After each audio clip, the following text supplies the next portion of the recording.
हमारे सभी जो बुजुर्ग हैं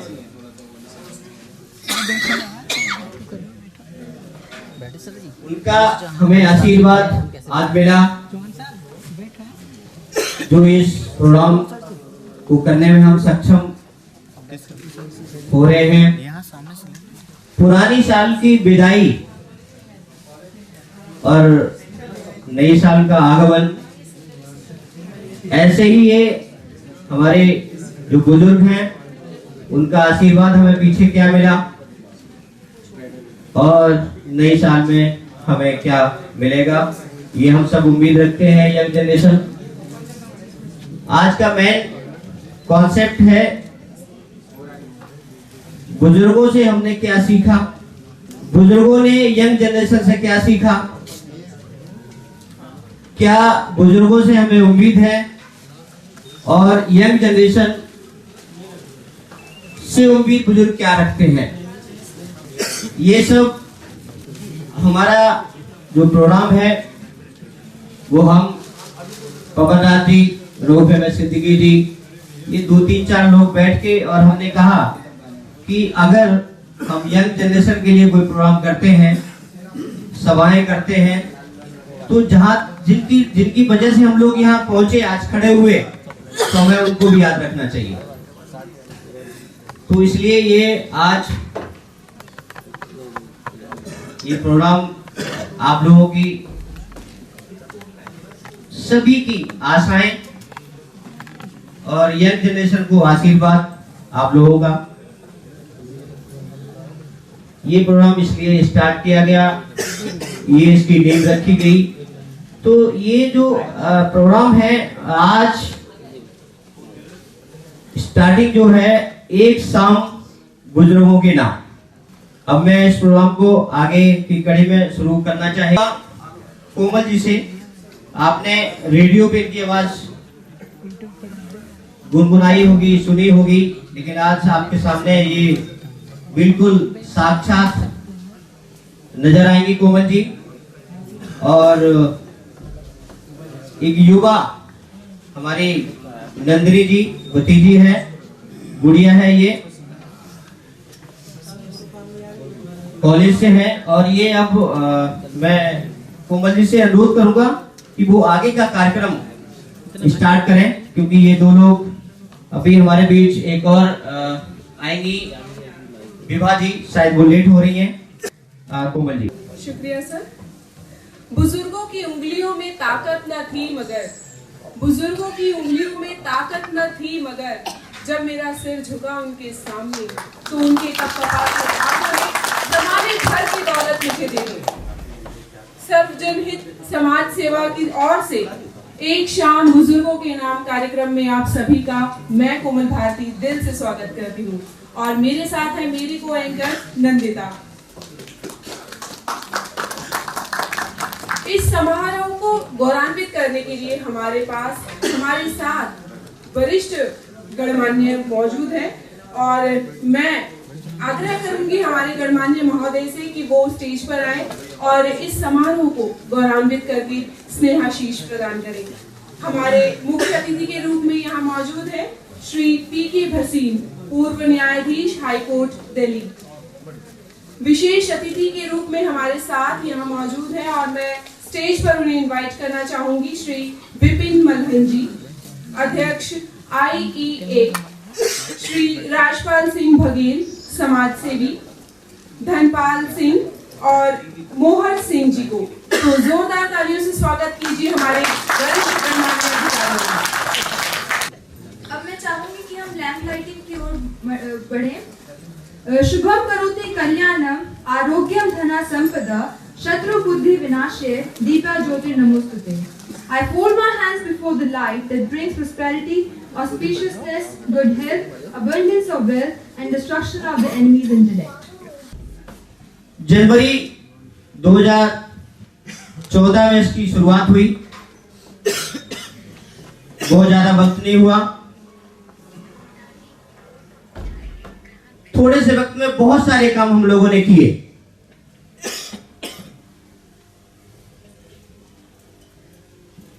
आज इस संस्था की तरफ से मैं धन्यवाद करना चाहूंगा अपनी राष्ट्रीय सेक्रेटरी साहब का, ममता त्यागी जी का। इनकी वजह से आज दिल्ली में और एनसीआर में 6 सिलाई सेंटर चल रहे हैं फ्री, जिसमें हमारी माताएं, हमारी बहनें सिलाई सीखती हैं और उनको एवज में अगर वो बहुत अच्छा सीख के जब तैयार होती हैं तो उनको ये संस्था सर्टिफिकेट देती है कि कहीं आप जाके अपना रोजगार कर सकते हैं, अपने घर में काम कर सकते हैं, अपने बच्चों के एजुकेशन के लिए काम कर सकते हैं। इसके साथ साथ हमने बुजुर्गों के लिए काम किए, कंबल वितरित किए।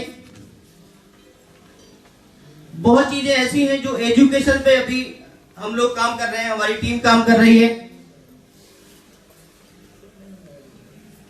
इसलिए आज ये प्रोग्राम भी हमने उस एवज पे किया था कि एक शाम बुजुर्गों नाम की ये बुजुर्ग हमें कहां और कैसे इस संस्था को आगे बढ़ाएं, क्योंकि हम देख रहे हैं कि आज की डेट में 10 लोग, कभी कहीं मैं एक दिन गया था, वहां शायद आए हुए हैं हमारे मयूरा फेज 3 से डॉक्टर साहब, सीनियर सिटीजन ऑफिस है, वहां सब लोग बैठे थे। इन्होंने बहुत अच्छा कहा कि आपने बहुत अच्छा ये कदम उठाया, बुजुर्गों के लिए भी कोई सोचता नहीं, लेकिन आप लोगों ने शायद ये, मैंने कहा नहीं ऐसा नहीं है सर, हम सब लोग आपसे उम्मीद करते हैं और हम चाहेंगे कि आपका आशीर्वाद भी रहे और हमसे क्या उम्मीद हो वो हम उसके लिए काम कर रहे हैं। तो मेरे कहने का मतलब ये है कि सभी आज जो हमारे सीनियर हैं, बजाय बच्चे उनको कैसे ट्रीट करते हैं, हम बच्चों के साथ कैसे ट्रीट करते हैं, तो वो एक बहुत असमंजस वाली बात है। तो हम उस पर आज जज साहब भी बैठे हैं, वो कुछ न कुछ बताएंगे।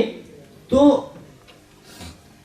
आज की जो जनरेशन है उनको कैसे हम लोग ट्रीट करें, कैसे उन्हें मनाएं, कैसे समझाएं, क्योंकि आज से 25 साल 30 साल पहले कुछ और जमाना था, वो डंडे का जमाना था, आज डंडे का जमाना नहीं है। हमारे पिताजी कभी हमें पिटाई किया करते थे, लेकिन आज की डेट में वो पिटाई को स्टाइल नहीं करता। तो जैसे पोता पोती जो होते हैं, छोटे बच्चे जो होते हैं, उससे बाबा बहुत जल्दी मान जाते हैं, बल्कि बेटे से कम। तो गांव की कहावत है कि मूलधन से ब्याज ज्यादा प्यारा होता है, तो वो लागू यहाँ होती है। बेटे का जो सहयोग मिलता है उन्हें वो भूल जाते हैं, लेकिन बच्चे का जो उनके बेटे का बेटा है उससे बहुत ज्यादा उनके लगाव होते हैं। और वो कहीं न कहीं उनको, अब देखा होगा आपने ये अलग से पिक्चरों में भी, तो कहीं वो इतना अच्छा एक कम्युनिकेशन होता है बुजुर्गों के लिए कि उनके पास टाइम है, उनके पास ये सब कुछ है। जैसे अभी हमारी जो नंदिनी जी बताएंगी कि बुजुर्गों के लिए हमें और ऐसे क्या काम करना चाहिए।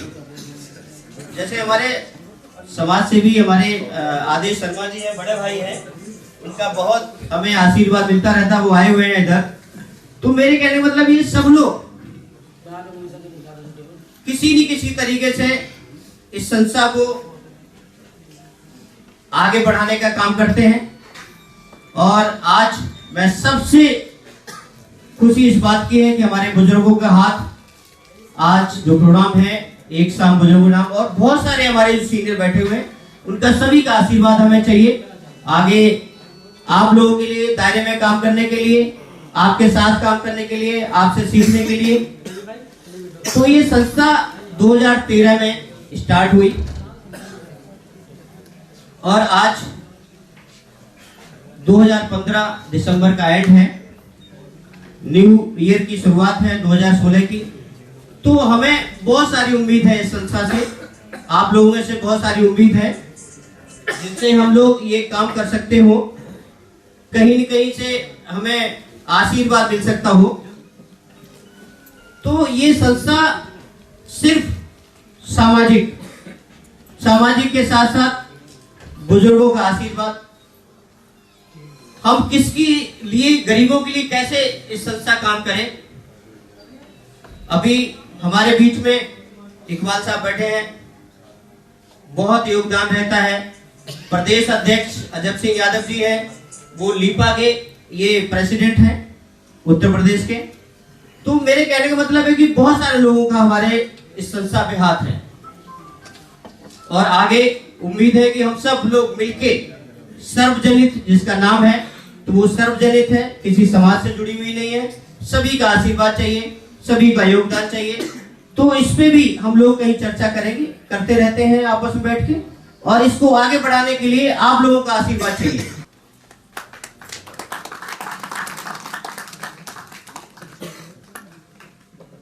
साहब का एक बार जरूर सवाल कर लिया, ठीक है। योगेंद्र शर्मा जी वो आए।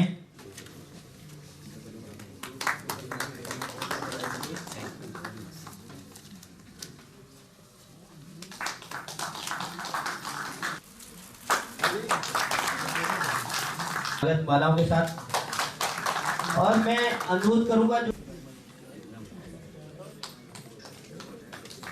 डॉक्टर राजपाल सिंह जी से, सर प्लीज आप आए अपने थॉट शेयर करें सके। सेवादु श्रीमान अध्यक्ष महोदय, होवे अतिथिगण, वे मेरे बड़े और साथियों और बच्चों और युवाओं, जिस तरह हमारे शरीर के लिए भोजन आवश्यक है, इसी तरह हमारे जीवन को सफल और ठीक से चलाने के लिए शिक्षा आवश्यक है। जिस देश में शिक्षा नहीं होती उस देश का कभी मान नहीं होता। इसलिए मैं आपसे दो शब्द शिक्षा के बारे में कहना चाहता हूँ। युवा और बच्चों के लिए हमारे बुजुर्ग तो बुजुर्ग हो गए हैं, लेकिन उनसे भी प्रार्थना है कि वो जो आपके आसपास हैं अनपढ़ युवा और बच्चे, उनको कुछ समय निकालकर कम से कम उनका नाम लिखा तो सिखाना है। भाई सब विद्या पढ़ो, जो करना उद्धार, और बिन विद्या के रह जाएंगे हम बिल्कुल मूड गवार करे औरों की ताबेदारी, और बिन विद्या के भाई मैंने जग में होती देखी ख्वारी। कह राजपाल सिंह कवि राय, विद्या बिन ज्ञान न आई, अरे बिन विद्या के शादी तो मुश्किल, नौकरी मिले ना भाई। अब ये गीत आप युवा और बुजुर्गों के और बच्चों के लिए, सभी के लिए है कि जो आपके आसपास हैं उनको थोड़ा शिक्षा देने की कृपा करें। और इस भारत देश अपने में, इस भारत देश अपने में, शिक्षा की ज्योत जगाता चल, अनपढ़ अपने बहन भाइयों को तू अक्षर ज्ञान सिखाता चल। भारत देश अपने में भाई, भारत देश अपने में, शिक्षा की ज्योत जगाता चल, अनपढ़ अपने बहन भाइयों को तू अक्षर ज्ञान सिखाता चल। ओ भारत में जितने अनपढ़ हैं, बूढ़े बच्चे और जवान, कर्म धर्म तू समझ कर अपना सबको दे अक्षर का ज्ञान।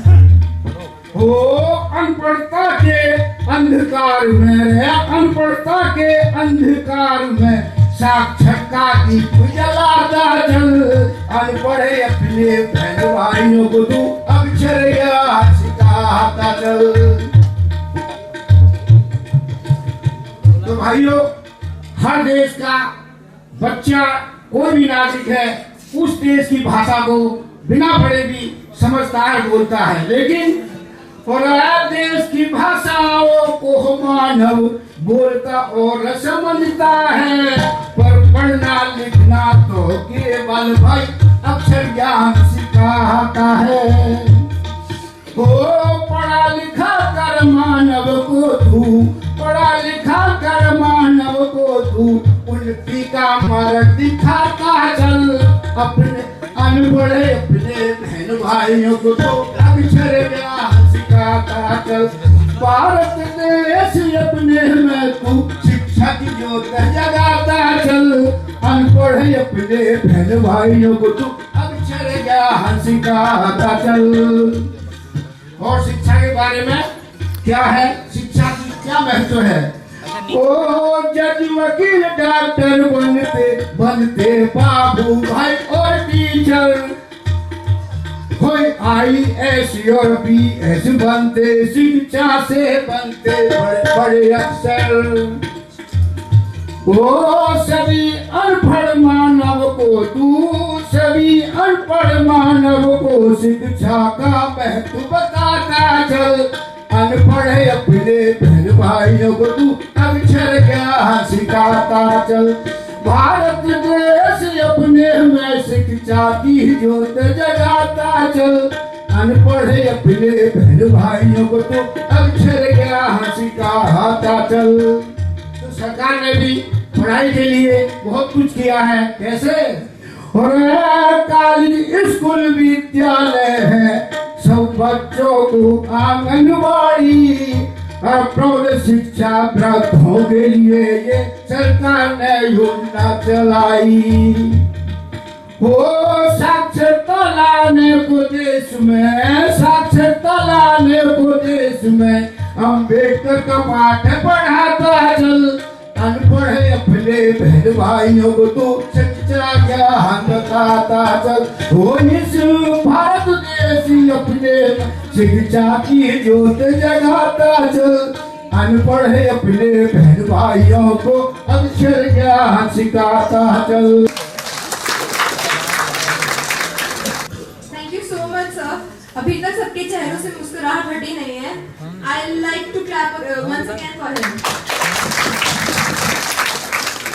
अब मैं थोड़ा सा, क्योंकि बीच बीच में हम चाहते हैं कि आप लोगों को भी कहीं न कुछ सुनने को मिलता रहे, तो मैं अनुरोध करूंगा धर्म सिंह पाल एक हैं हमारे जो दिल्ली प्रदेश देखते हैं संस्था से, उनसे अनुरोध करूंगा वो आए और 2 शब्द शॉर्ट में। धर्म सिंह पाल कहाँ है? शॉर्ट में, क्योंकि टाइम के बाद धर्म सिंह पाल।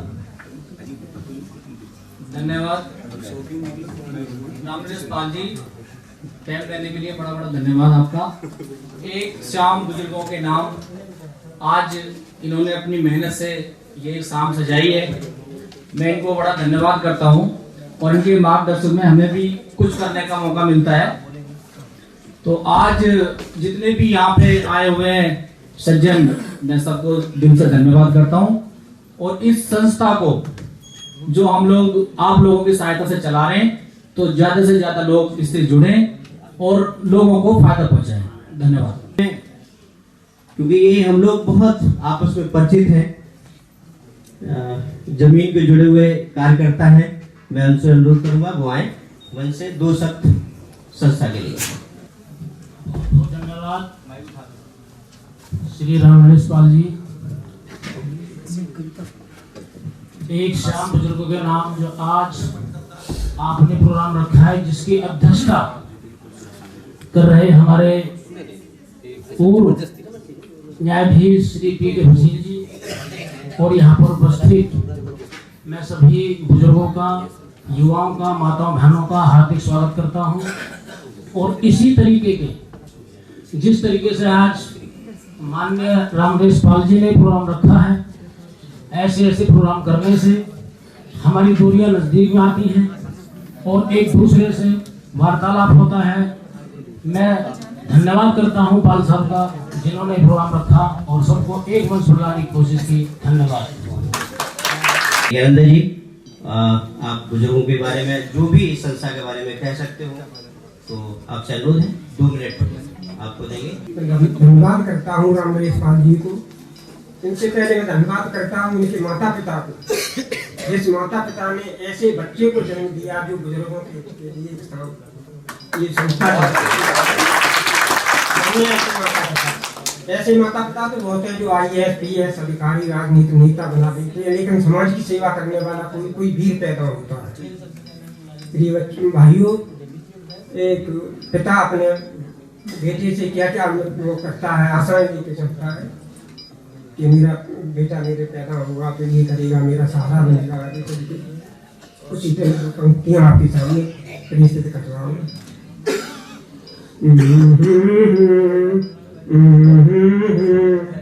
तुझे सूरज कहूँ या चंदा, तुझे दीप कहूँ या तारा, तेरा नाम करेगा रोशन, तेरा नाम करेगा रोशन, जग में मेरा राज दुलारा।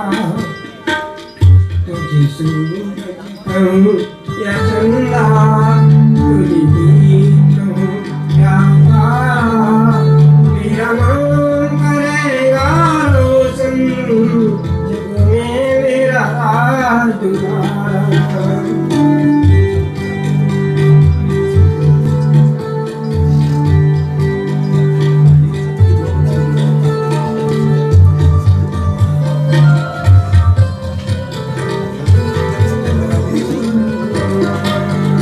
सदियों से तरस रहा था मेरे आंगन में कोई खेले, नन्ही सी खुशी के बदले, नन्ही सी खुशी के बदले मेरी सारी खुशियाँ ले ले। तुझे सूरज कहूँ या चंदा, तुझे दीप कहूँ या तारा, मेरा नाम करेगा रोशन, जग में मेरा राज दुलारा।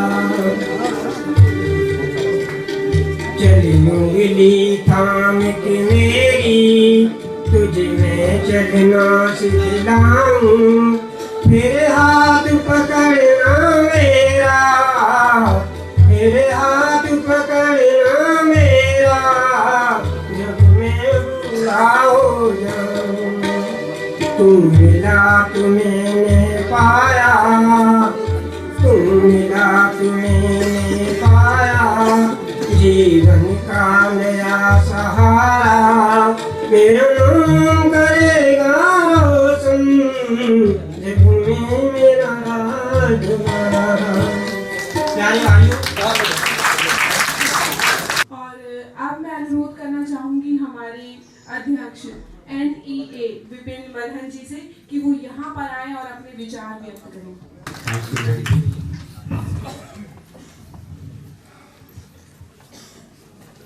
आज के इस कार्यक्रम की अध्यक्षता कर रहे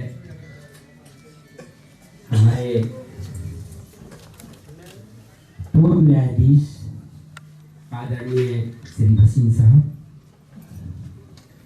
मंच पर हमारे और भी बुजुर्ग बैठे हैं। सबसे पहले मैं नोएडा एंटरप्रेन्योर एसोसिएशन की तरफ से आप सबको यहाँ पर प्रणाम करता हूँ, आपका अभिनंदन करता हूँ।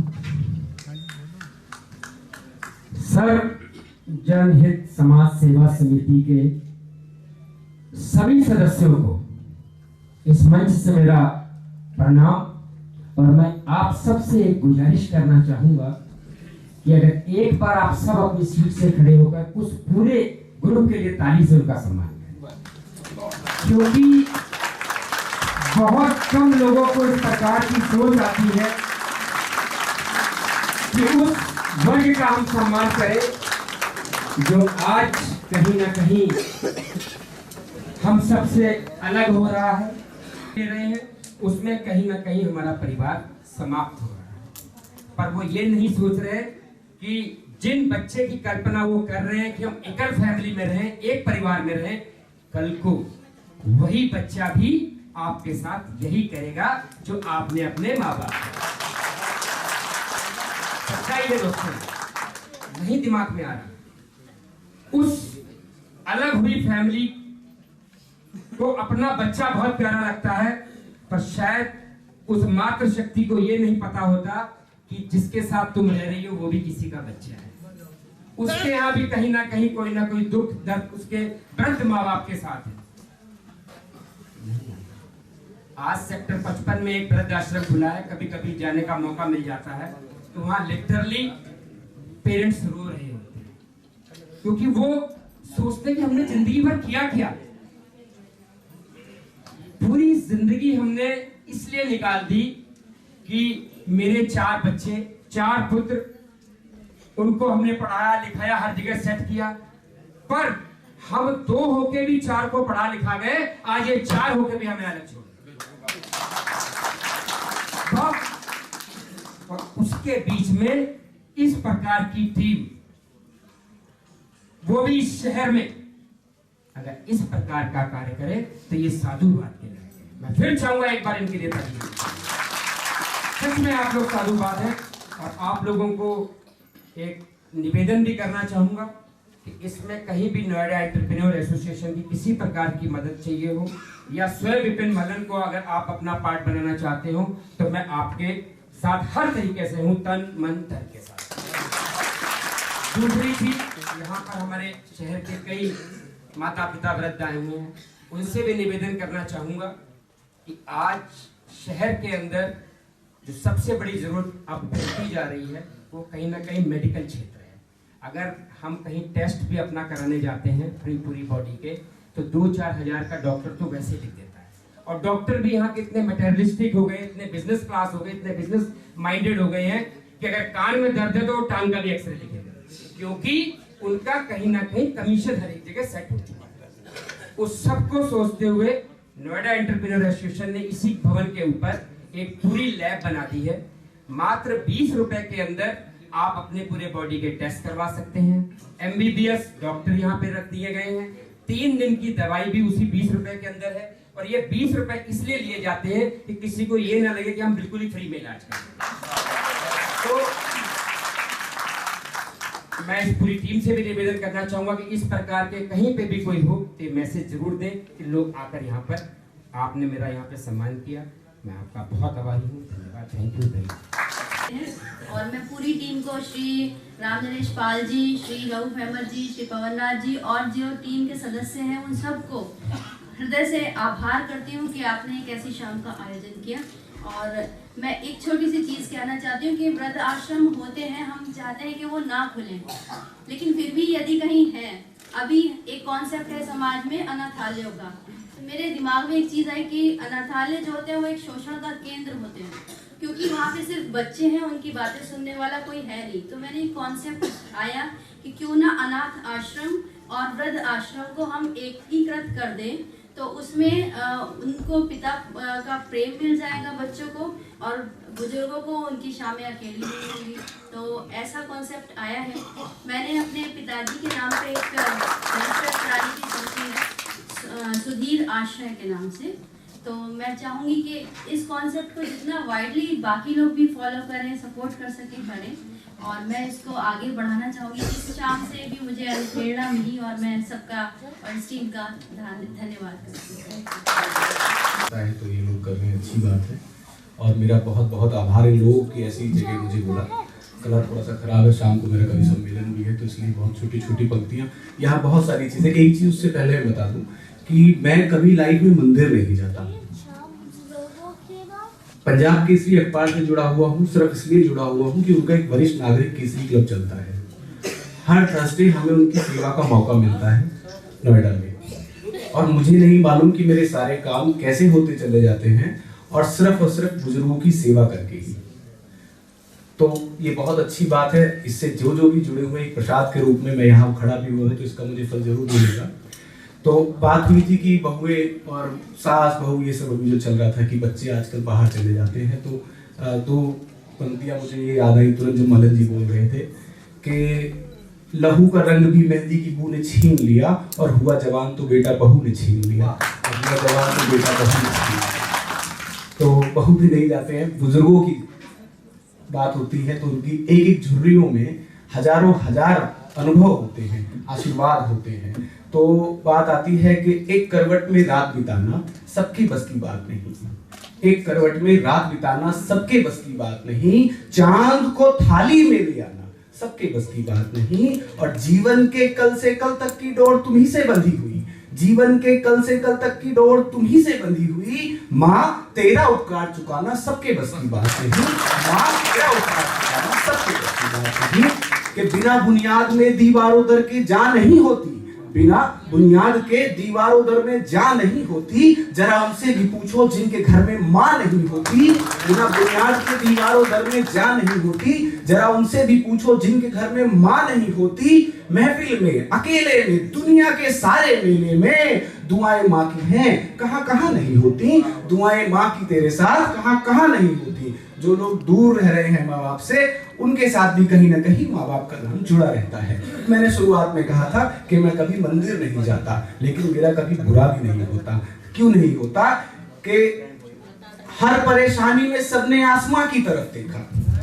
कोई किसी को मानता होगा, कोई किसी धर्म का होगा, तो हर परेशानी में सबने आसमां की तरफ देखा।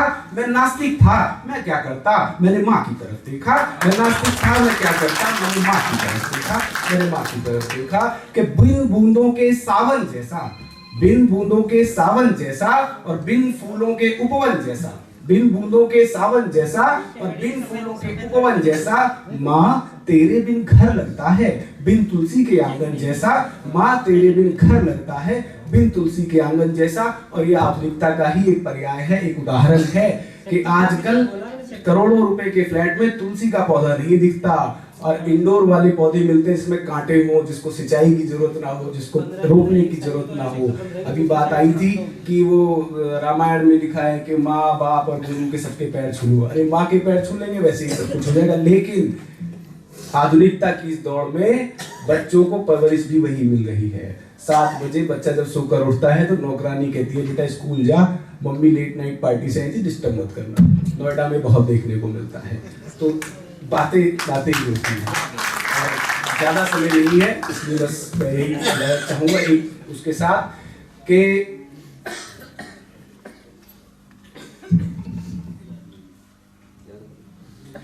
मेरा एक ख्वाब मुझको आज तक सोने नहीं देता। मेरा एक ख्वाब मुझको आज तक सोने नहीं देता। दर्द देता तो है लेकिन मुझे रोने नहीं देता। मैं नशे में भी हर एक रात अपने घर पहुंचता हूँ। ये कैसा रास्ता है जो मुझे खोने नहीं देता। बुजुर्गों के आशीर्वाद है जो हम लोग सकुशल घर पहुंचते हैं रोज। धन्यवाद, बहुत बहुत धन्यवाद पांडे जी का। और मैंने कहा ना आपको, इनको अभी मैंने कहा था कि ये बैठे बैठे कविताएं बना देते हैं, क्योंकि हम कभी ग्रुप में बैठे होते हैं तो इनका ऐसी ही कविताओं से आशीर्वाद।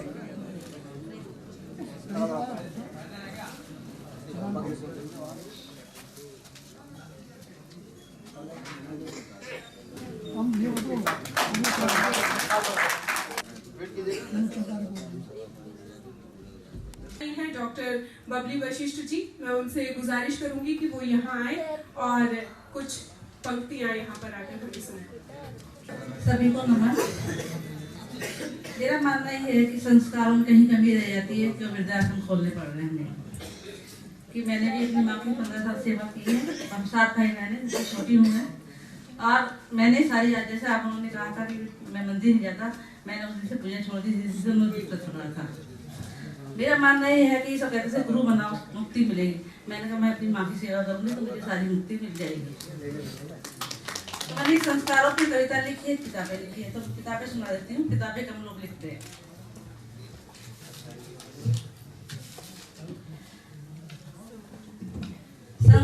संस्कार की मिसाल है मेरे पिता, संस्कार की मिसाल है मेरे पिता। रात दिन कमर तोड़ मेहनत कर, जीवन के उतार चढ़ाव से कभी हार न मानने वाले।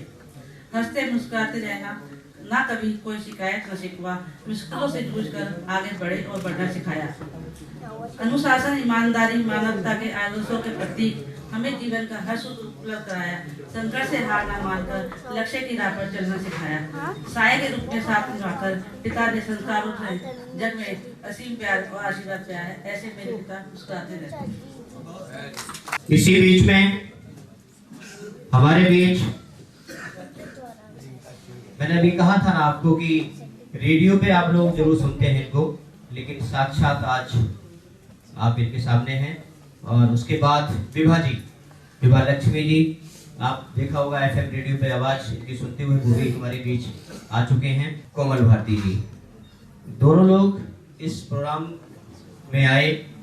बहुत बहुत हमारे सभी टीम के साथ उनका सहयोग और आगे नंदिनी जी या कोमल जी किसको बुलाएंगे? विभा जी। नमस्कार आदाब।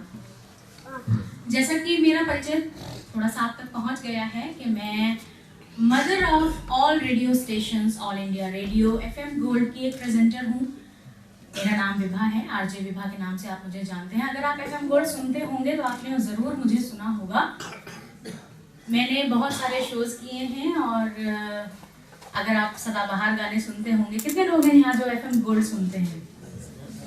क्योंकि आज मैं उसी एज ग्रुप के लोगों के बीच में हूँ जो FM गोल्ड बहुत सुनते हैं। और कितने लोगों ने मुझे सुना है?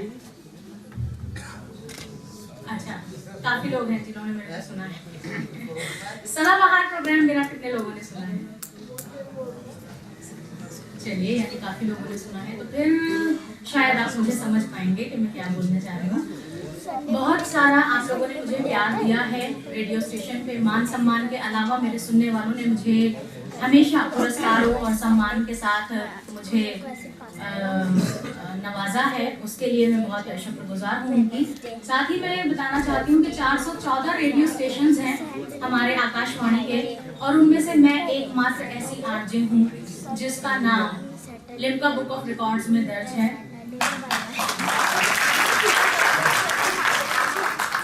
और ये सारा क्रेडिट मैं देती हूँ आप लोगों को, क्योंकि आपने उस प्रोग्राम को इतना सराहा, इतना पसंद किया कि वो प्रोग्राम उस किताब में दर्ज हो गया। अगर आप इस साल का एडिशन देखेंगे, लिटरेचर एडिशन, तो उस प्रोग्राम के बारे में आप जान पाएंगे।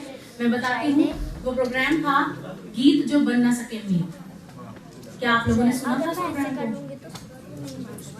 उस प्रोग्राम में वो सारे नगमे थे जो फिल्मों में आ नहीं पाए, उनको रिकॉर्ड किया, उनकी शूटिंग की गई, लेकिन किसी कारण की वजह से चाहे सिचुएशन बदल गई हो या फिर वो फिल्म में नहीं जा रहा हो या फिल्म ही रिलीज ना हो पाई हो, वो गाने रेडियो पर या टीवी पर या वो रिलीज नहीं हो पाए थे। और उन गानों का मैंने एक प्रोग्राम बनाया था, गीत जो बन ना सके मीत।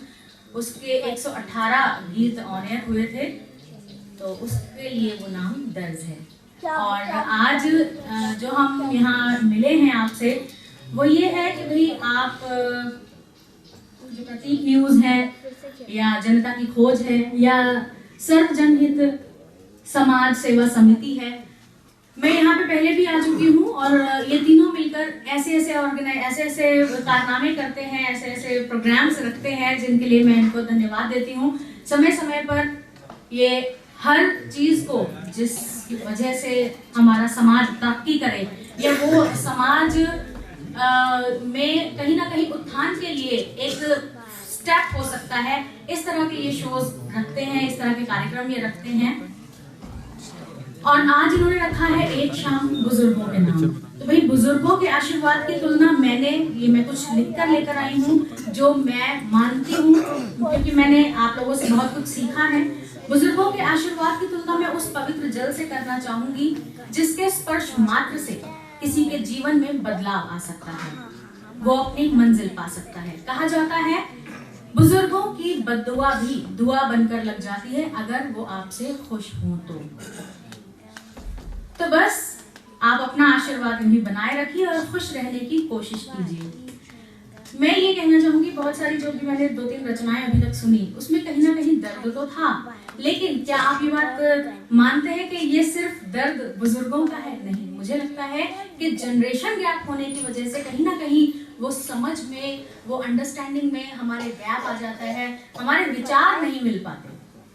और एक घर में चाहे वो 2 बहनें हों, चाहे हस्बैंड वाइफ हों, चाहे 2 भाई हों, वो गैप हमेशा बना रहता है। वो जो भावनाओं का, जो हमारी मतों का जो हमारा वो है गैप है, वो मुझे लगता है कि हमेशा बना रहता है। और इसीलिए हमारी सोच नहीं मिलती और इसीलिए शायद हम आज इतने अलग अलग होते जा रहे हैं। संयुक्त परिवार नहीं रह रहे, क्यों? क्योंकि हर कोई वर्किंग है, पीयर प्रेशर है, बच्चों को कैसे देखें, अगर बच्चों को सिर्फ पेरेंट्स के ऊपर छोड़ जाएं तो वो भी परेशान होते हैं, क्योंकि उनके पास अपने खुद की बहुत सारी परेशानियां हैं, बीमारियां हैं। तो बच्चों को वो उस तरह से हैंडल नहीं कर पाते जिस तरह से हम चाहते हैं, तो वहाँ मतभेद आ जाता है, वो शिकायतें बन जाती हैं धीरे धीरे। तो मुझे लगता है कि हमें ये नहीं समझना चाहिए कि हम बुजुर्गों की रेस्पेक्ट नहीं कर रहे। बहुत सारे युवा लोग हैं जो बुजुर्गों की बहुत रेस्पेक्ट करते हैं, उनको बहुत मान सम्मान देते हैं, और मैं भी उनमें से एक हूँ। मैं हमेशा अपनी फैमिली को सारा क्रेडिट देती हूँ, क्योंकि कहीं ना कहीं फैमिली का सपोर्ट होता है तभी हम आगे काम कर पा रहे हैं, नहीं तो बहुत मुश्किल होता है। आज भी मैं बहुत लेट हो गई, उसका रीज़न सिर्फ ये है कि मेरा मात्र 7 महीने का एक छोटा सा बच्चा है, घर में आज कोई संभालने वाला नहीं था, हस्बैंड भी बाहर गए हुए थे, तो जब वो आए तब मैं बाहर निकली हूँ। तो यहाँ आने में भी मुझे विलम्ब हुआ। इसलिए मेरा कहना यही है, सिर्फ कि खुश रहने के लिए हमें वजह नहीं ढूंढनी है। मन के हारे हार है, मन के जीते जीत। ऐसे ही मन में अगर हर्ष रहेगा, खुशी रहेगी, तो हम हमेशा खुश रहेंगे, और खुश रहने के लिए कोई बहाना हमें नहीं ढूंढना पड़ेगा। अपनी बात का समर्थन करने के लिए कुछ पंक्ति मैं पढ़ना चाहूंगी। जब गूंज उठे शंख मंदिर में, आह्लाद सा अंदर जाग उठे, कलरव हो कहीं दूर गगन, नव संचार सा तन में भाव उठे। जब पवन बहे निर्मल निर्मल, मन मस्तिष्क सिंदूर ज्ञान सजे, जब नीर मिले मिट्टी से जा, सौंधी खुशबू से ध्यान बजे। मत ऊंघ पथिक तू जाग जरा, अब आई मंगल बेला है, पहचान जरा अब तू खुद को, बाकी जीवन एक मेला है।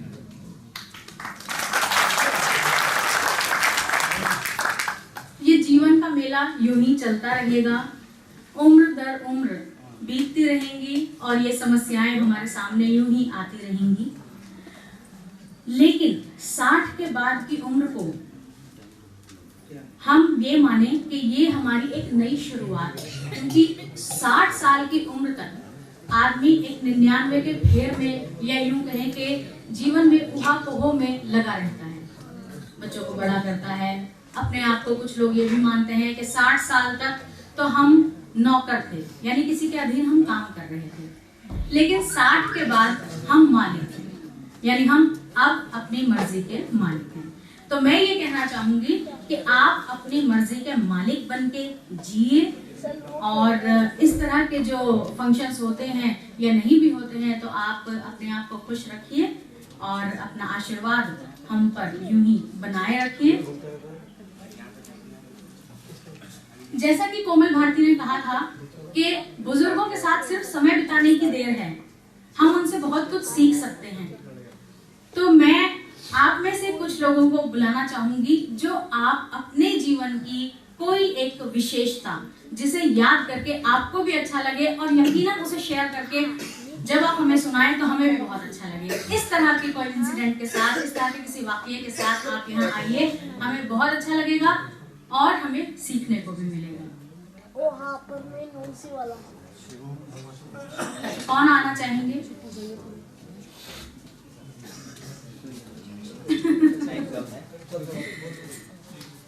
चलिए,